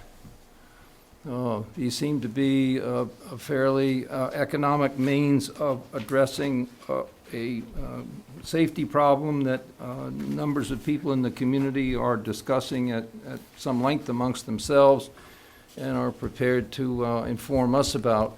The other change I would propose is 662, I believe it's 662. And 66, I'm sorry. And I defer to Joe here because, as he would note, that item is still a tentative total, waiting on final some cost estimates which are not yet available. So you'll recall that was dropped, 6. Page That- 6, line 6, That's, second year, right? yeah, It's actually. traffic, pedestrian safety improvements in the village area. And, you know. and Jerry and Dean and I, actually, their ad hoc group has meetings every once in a while, and Tom was there, and so we met with them today. At one point, I think that figure was at 150. It was 150 and we Then I dropped. dropped it to 60, and it's really, I mean, it's impossible to know at this point, you know. So I don't know what number to put in there. No, at this my, point. my suggestion is perhaps 75, and the last comment I'd like to make, although there are some here who could address in some detail the accomplishments so far, is that there's been a really remarkable initiative and leadership shown by the town manager in addressing a problem that some of us several months ago, in June, I believe, might have recognized as almost intractable, if any of us remember that meeting and the public comment. And here we are some months later with an operating and genuinely community-based group working collaboratively with the town manager on initiatives that he's identified and addressed and enacted, and I think that says very good, it says very good things about his performance here. Thank you, Jerry. So is your suggestion for I would page increase 66 442? to 75, Okay. which is just really a marker. We'll change it to 75, and the other one was 10 on to page 15. Just one time, the 10 to 15? Correct. Okay. Does anyone else have any thoughts about that? I'll tell you, I'm fine with that. I don't have any opposition to that. Peter, do you have any concerns or anything like that, Joe? All right. Can I ask, Sure. is there, I mean, this is all for that, for 666, that's all for the next year. Is there any, given the work that's ongoing, is there any possibility of adding something for the current year? I don't think any is needed. I think we've done all the work. We've done some painting for a crosswalk, you know, as a few bucks, and we did some extra painting on the fog lines as a few bucks, but nothing to mention. So I don't think so. I think we've done what we can do at this point. Okay. So I think everybody's good with those two suggestions. Jerry, is that sense of the board there? Yep. All right. Anybody else have any comments on anything else? No. From the board or from the? Well, I'm good. I was asking the board, Tom, but if you want to jump in right now, why don't you come right up to the microphone and I'd be glad. Tom Zanotti. I'd like to echo some of the stuff that you've been just talking about, Jerry. When you last heard about this from, I think, a general group of Yep. people in town, I think it was in July, we since have had 12 meetings, some of which have been with Joe. Dean has been involved to some extent. The police have been very cooperative with that. I think Paul Goodrich has been involved. We've had engineers involved. We've been engaged with Local Motion, and it is our hope that this engineer that Joe and is aware of might engage a little bit with Local Motion as the engineer comes up with some suggestions for the town about some relatively low-cost improvements, particularly to Upper Falls, Marset, and we now have a group of people very actively, very concerned about Lower Falls Road, particularly the traffic that comes down from that hill, crossing the bridge, and people tend to really like to continue the speed that they build as they're coming down. So we're very much appreciative, Joe, of your cooperation with us. We've been doing our best to keep Joe informed about what's going on. And we do really we really want to emphasize that this town core, this historic village center is, in our view, a critical piece of our pie here, is that any improvements that can be done for pedestrian safety, ultimately, I think, can beautify our village and just enhance business and enhance the welfare and safety of everybody. So we look forward to continuing to work with you and look forward to anything you can do to enhance safety for people as they're trying to make their way around town. Thanks, Tom. Okay. All right, please, please identify yourself. Jack Morrish. I live on Lower Falls Road, and I'd like to reiterate what Tom just said, is that there's a lot of interest on Lower Falls Road in traffic safety, and the speeds are much too high.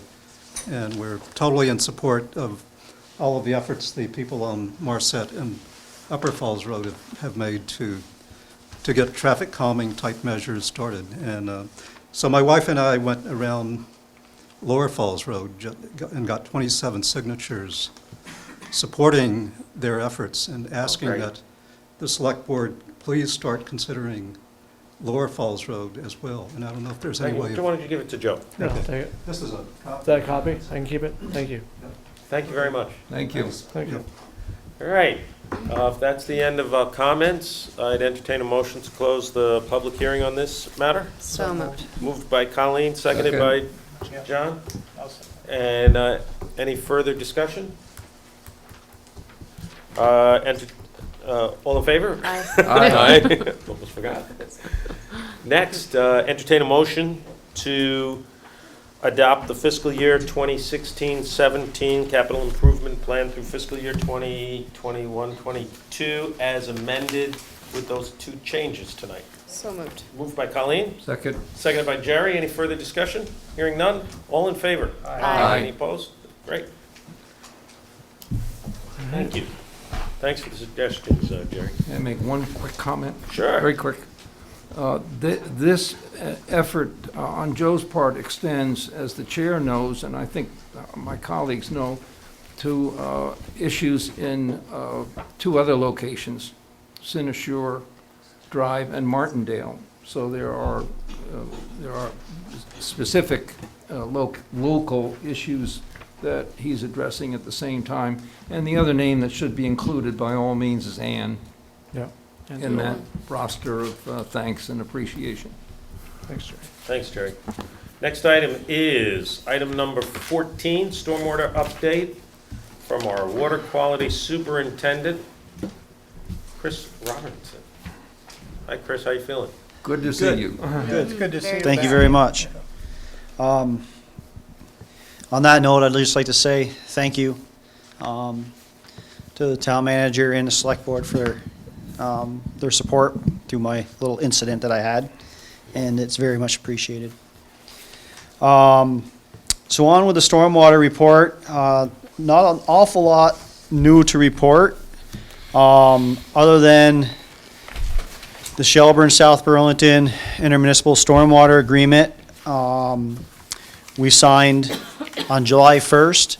Of course, the summer came prior to July 1st, and stuff had to get done, so we signed a short temporary agreement with them to do some street sweeping and some inspections and stuff like that, and they were able to do that. And then after July 1st, we started getting into catch basin cleaning and stuff like, catch basin cleaning, and they also are doing some inspections and actually starting a database on all of our structures that we have and stuff. So as they inspect them or clean them, they also do the inspections.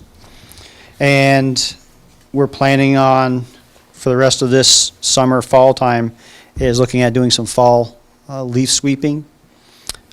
Just to give you a quick update on where that's also heading, they're looking at giving us potential phosphorus credits. It's still in the making, but for doing fall leaf sweeping, they'll give us some phosphorus credits, which will be great, especially with the Lake Champlain TMDL coming down. They haven't determined what they're going to give us yet. Shelburne has signed on with a pilot project. So they'll be gathering a bunch of information along with its additional Chittenden County communities to kind of come up with what they're going to give us for credits.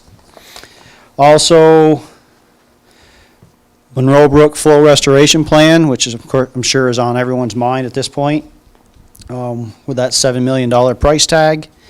We'll be submitting our final plan to the state within the next couple weeks. Yeah, 2 weeks, I would say. Which includes a project schedule and a financial plan on how we're going to do that, along with an amended notice of intent, and we also have to update our stormwater management plan. Not so much an update, but more just add an appendix component to it. And then this summer, Tom DePietro from South Burlington and myself will be looking at updating a comprehensive update of our stormwater management plan. Also, as part of the RMS4 permit, we were required to put in flow and precipitation monitoring for Monroe Brook. That comes at a $12,200 a year price tag for the next 5 years. That's per year for the next 5 years. And so far, the weir for the flow monitoring has been installed on Monroe Brook, and a precipitation gauge should be installed, if not this week, it'll be next week. I was under the impression that we would start collecting information on that soon, but I've been told it's actually going to be just seasonal. So they're only going to be collecting it just because ice will take out the equipment and stuff like that. So it's only going to be seasonal, so it'll be in the spring when they'll start collecting data. My guess is they may try to collect, if we get a warm enough stretch, they may try to collect some data just as a trial purpose before it actually goes online in the spring. The Pine Haven Shore constructed gravel wetland that's going on the South Burlington Shelburne line. That is moving forward. We have acquired all the funding for that, which is all through grants. And at this point, hopefully there will be no cost associated from the town itself, which will be nice. And getting the permitting, everything else taken care of as we speak. And it's hoped that this will go out to bid at some point late winter, and hopefully a project will be moving forward next summer. The other issue, well, I'll skip the policy component and bring that up for later. Brook Lane Rain Garden was installed this summer. That was not specifically a town project. It was something that Lewis Creek Association did, and we supported that project for them. And Paul Goodrich and his highway crew helped out with that significantly, and that turned out to be a really nice little project. Also, the Stormwater Summit that went on, of course, I'll have to give you an update on that. You guys are part of it, so that I wasn't able to make it, of course, but I did actually watch it live at home, and I think it was very well attended and was really successful. So I think it was a good summit. Upcoming, as I mentioned earlier, this winter we'll be working on rewriting our stormwater management plan. I'm also working with Paul Goodrich in the recent weeks coming up here on trying to really get a good grasp on what our actual costs are for the stormwater budget itself, because some stormwater activities are being done through the highway budget. Looking at some way to structure it so we can really pull in the real costs of what it's costing us today to actually maintain our stormwater infrastructure. And last but not least, kind of the big items coming up. We have requirements in our MS4 permit where we have to address expired permits within the town. These expired permits are not necessarily town-owned expired permits. In fact, most of them aren't. They all are not. They're all privately owned permits. However, some of them have town infrastructure as part of that permit. It gets complicated because our MS4 permit already covers our impervious surfaces. So that doesn't necessarily, if we did something on the private permits it would kind of be double dipping for the state in a sense. So it gets a little complicated, but we're going to have to come up eventually with a policy on how we're going to take care of these expired permits in the town. And some of them may require, well, some of them actually are in the flow restoration plan. And because they're in the flow restoration plan, it's something that the state's going to tell us we have to do. So there's going to be a lot of work with a lot of the private associations and entities and permit holders on how that's going to get achieved. Whether there's going to be a town percentage of contribution to do that project, or we're going to put it all to the associations. There's a lot of discussion that's going to have to take place before we figure out how we're going to take care of that. So we have two policies. One is how we're going to deal with these expired permits, and with the expired permits that are basically privately owned, and the ones that also are in the flow restoration areas that have to be done. So over the next 3 or 4 months, I'm going to be working with South Burlington to try to get some draft policies together to submit to you guys to take a look at and see which direction we want to go with that type of stuff. And I mean, those permits will, I mean, there's some significant costs associated with those. I mean, it's not a theoretical exercise. This will be a real difficult thing to work on, I suppose. I mean, some of the policy decisions will be whether or not we actually want to take over some of these private permits, or do we want to not take them over?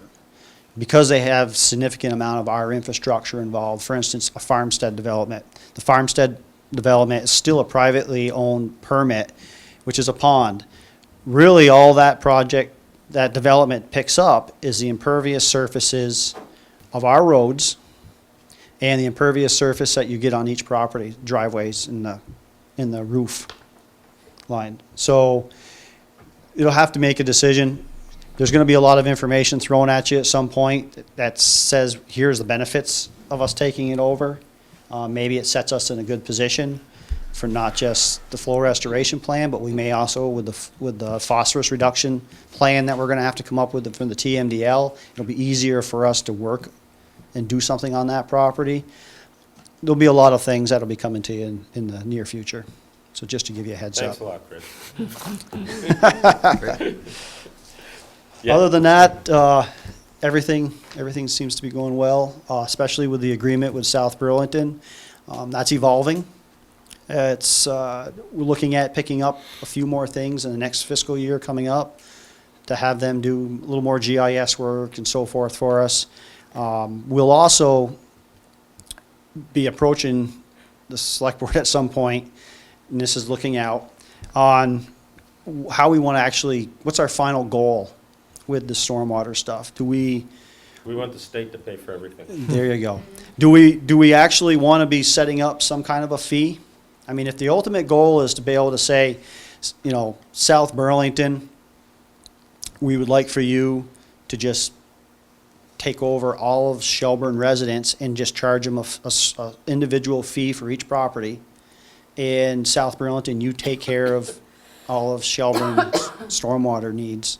So in other words, based on become a that. subset of their We would city be, utility. we would Utility, be yeah. part of their utility. And they're charging, I think, $200 a household for residential units per year. Is it that much? I I thought so. think that's a little, I can't remember what the formula Yeah, is. I thought it was less than that, but I'm not sure, to be honest with you.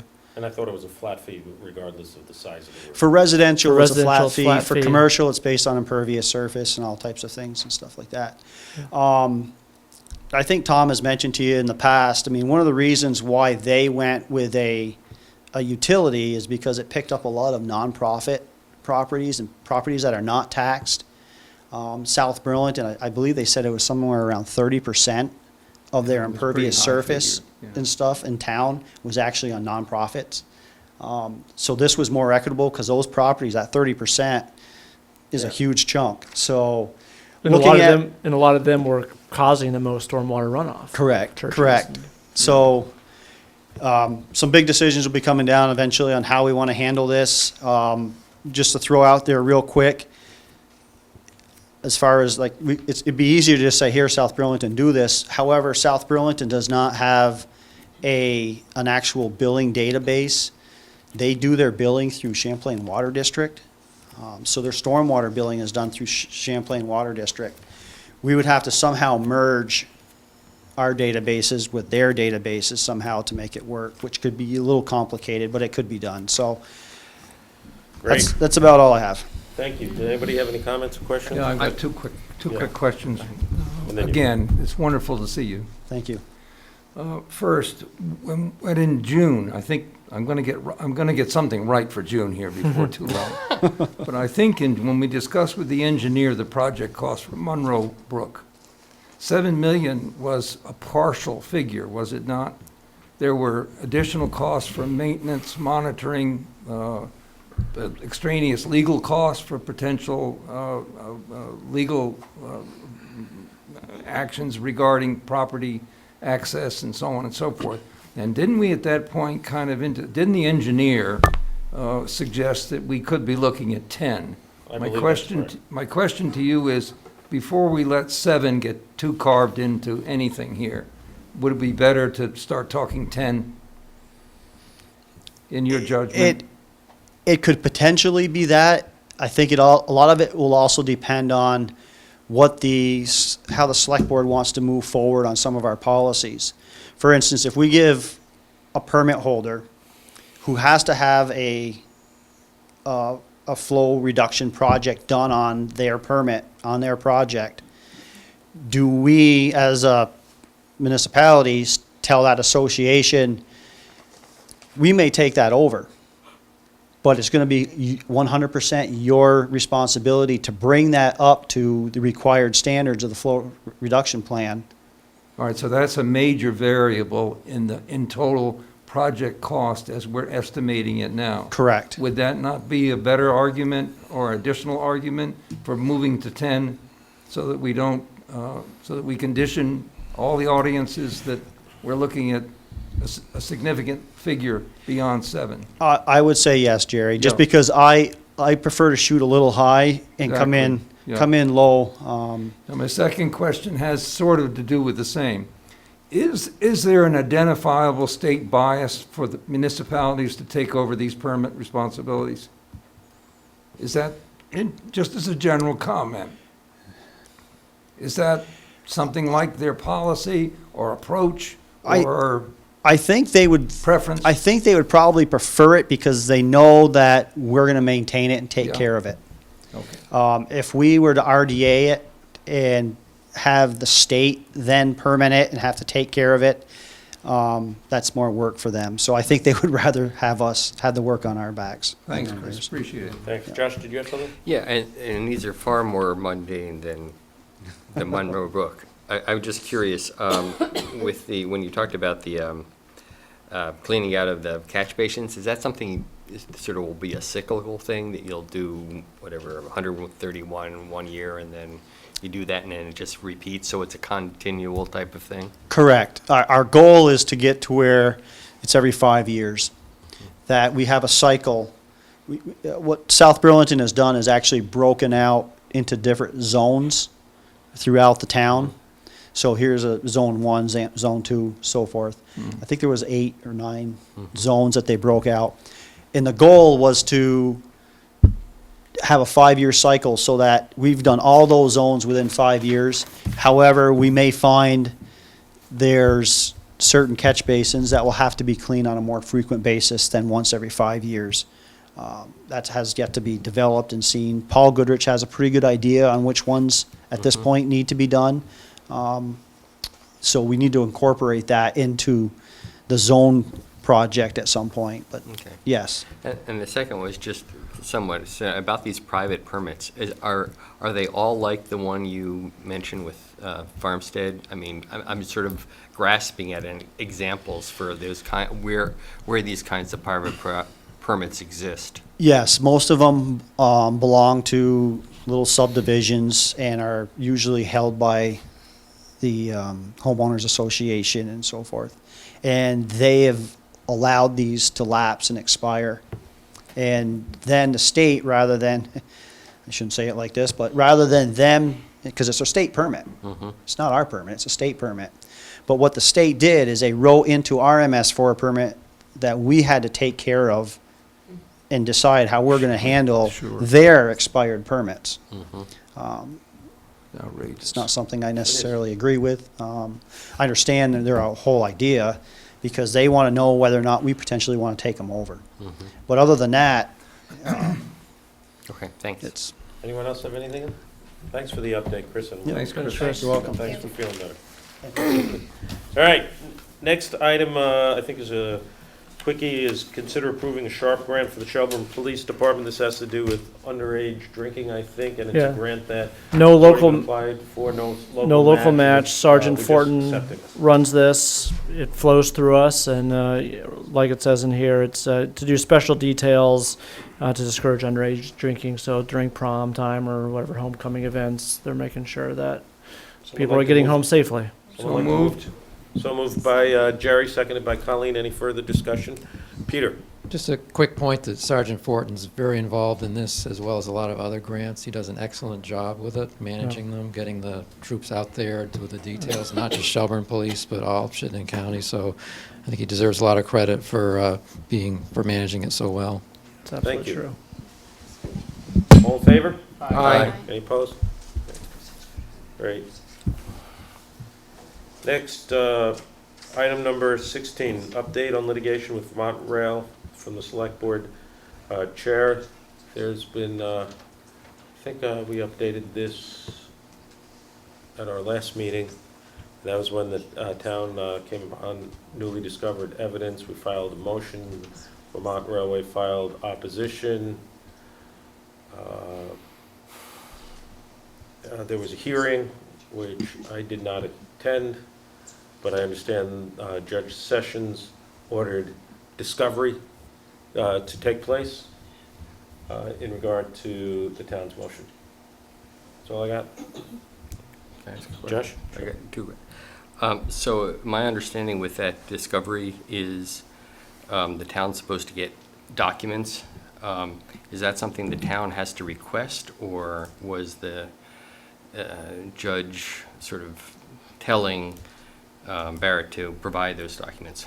And have we received them yet? It's my understanding we haven't received any documents yet. It was to be done on an expedited basis. Again, this is secondhand information I have. I wasn't there. And we'll be entering executive session to discuss But issues relating to this. That's great, but do we have to ask for them? That's all I'm trying to understand. I was at the hearing, and it was directed by the judge directly to the two legal parties or lawyers to make this happen. Okay. I'd just like to So, clarify one of your comments. It wasn't to Barrett Trucking, it was to Vermont Railway to get those Thank you. documents. Thank you.